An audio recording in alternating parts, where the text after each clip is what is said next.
ನಮಸ್ತೆ, welcome to taste and tell. ಇವತ್ತು ಸಾಂಬಾರು ಏನು ಮಾಡ್ತಾಯಿದ್ದೀನಿ ಅಂದರೆ ಟೊಮೆಟೊ ಪಪ್ಪು ಮಾಡ್ತಾಯಿದ್ದೀನಿ. ಇದಕ್ಕೆ ತೊಗರಿ ಬೇಳೆ 100 ಗ್ರಾಮು, ಕಡಲೆಬೇಳೆ 1 ಹಿಡಿ, ಎರಡೂ ಮಿಕ್ಸ್ ಮಾಡಿ ತೊಳೆದ್ಬಿಟ್ಟು 1 ಅವರ್ ನೆನೆಸ್ಕೋಬೇಕು. ಆವಾಗೆ ಸಾಂಬಾರು ತುಂಬ ಟೇಸ್ಟಾಗಿ ಬರೋದು. ಈರುಳ್ಳಿ 1-2, 4 ಟೊಮೆಟೊ ಎಲ್ಲ ಕಟ್ ಮಾಡಿ ಇಟ್ಕೊಂಡಿದ್ದೀನಿ. ಹಸಿಮೆಣ್ಸಿಕಾಯಿ ಒಂದು 4 ಹಾಕ್ಕೊಂಡಿದ್ದೀನಿ. ಮತ್ತು sambar powder 1 spoon, chilli powder 1 spoon, ಕರಿಬೇವು, ಒಗ್ಗರಣೆಗೆ ಕೊತ್ತಂಬರಿ ಸೊಪ್ಪು ಸ್ವಲ್ಪ, ಇಂಗು ಎಲ್ಲ ಬೇಕಾಗುತ್ತೆ. ಇದಕ್ಕೆ ರುಚಿಗೆ ತಕ್ಕಷ್ಟು ಉಪ್ಪು ಎಲ್ಲನೂ 1 ಅವರ್ ಬೇಳೆ ನೆಂದ ಮೇಲೆ ನಾನು ಕುಕ್ಕರ್ಗೆ ಹಾಕಿ ಒಂದು 5 ವಿಸಿಲ್ ಕೂಗಿಸ್ಕೊಂಡು ಇಳಿಸ್ಕೊಂಡೆ.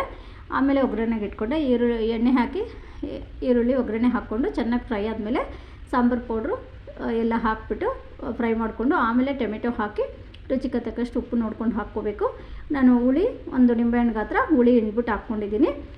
ಮತ್ತು ಬೇಳೆ ಬೆಂದಿರೋ ಬೇಳೆ ಸಾಫ್ಟಾಗಿ ಆಗಿತ್ತು, ತುಂಬ ನೈಸಾಗಿತ್ತು. ಅದನ್ನು ಹಾಕ್ಬಿಟ್ಟು ನೀರು ಎಷ್ಟು ಬೇಕೋ ಅಷ್ಟು ಗಟ್ಟಿಗಿದ್ರೇ ಪಪ್ಪು ಚೆನ್ನಾಗಿರೋದು. ಅಷ್ಟು ಹಾಕ್ಕೊಂಡು ಅದಕ್ಕೊಂದು ಒಗ್ಗರಣೆ ಕೊಟ್ಕೊಂಡೆ. 1-2 ಒಣಮೆಣ್ಸಿಕಾಯಿ, ಇಂಗು, ಸಾಸಿವೆ, ಕರಿಬೇವೆಲ್ಲ ಹಾಕಿ ಒಗ್ಗರಣೆ ಕೊಟ್ಕೊಂಡೆ. ಕೊತ್ತಂಬರಿ ಸೊಪ್ಪು ಎಲ್ಲ ಹಾಕಿ ಮಿಕ್ಸ್ ಮಾಡಿ ಒಗ್ಗರಣೆ ಹಾಕಿ ಇಳಿಸ್ಕೊಂಡ್ರೆ ಟೇಸ್ಟಿಯಾದ ಟೊಮೆಟೊ ಪಪ್ಪು ರೆಡಿ ಆಯಿತು. ಇದಕ್ಕೆ ಸ್ವಲ್ಪ ನಾನು ಹಪ್ಳ ಇತ್ತು, ಬೋಟಿ ಇದ್ರೂ ಹಾಕ್ಕೊಂಡೆ. ಬಿಸಿ ರೈಸ್ ಮಾಡಿದ್ದೀನಿ.